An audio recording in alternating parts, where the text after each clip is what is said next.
नमस्कार दोस्तों।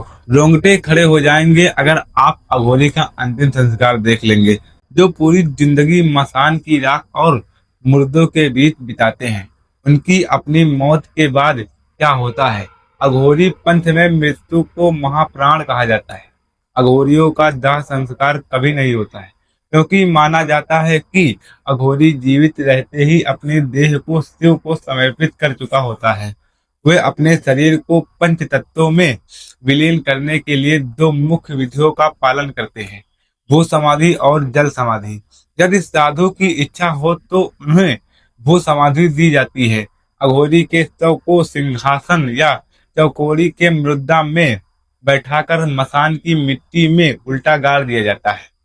तो सवा महीना यानी 40 दिनों तक पृथ्वी के तत्वों को शरीर को गलाते हैं, ताकि उनकी अत्यधिक ऊर्जा सजीव हो सके। अपनी शरीर को जल को समर्पित करना हो तो दो तरीके अपनाए जाते हैं।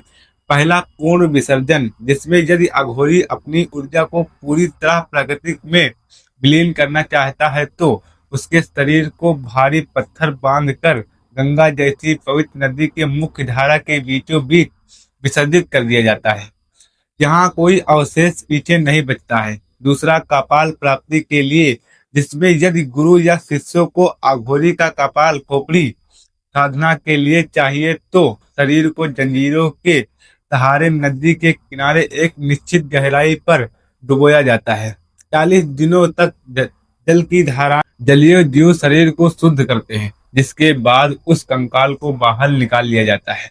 जल से शुद्धता हुई इस खोपड़ी सबसे शक्तिशाली माना जाता है। 40 दिनों के बाद शुरू होता है वह सबसे खौफनाक मंजर। साथ ही अघोरी उस गले हुए शव की खोपड़ी को धड़ से अलग कर देते हैं।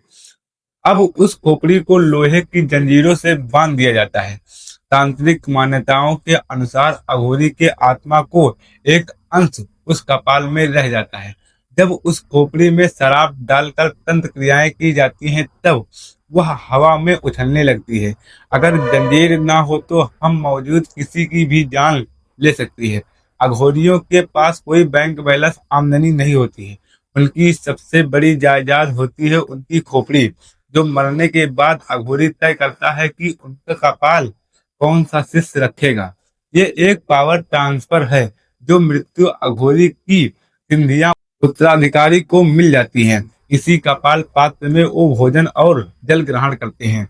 लोग अक्सर अघोरियों के खान पान को लेकर हमेशा डरे रहते हैं। क्या आप अघोरियों की शक्ति पर यकीन करते हो या ये सिर्फ एक अंधविश्वास है? कमेंट में जरूर बताएं।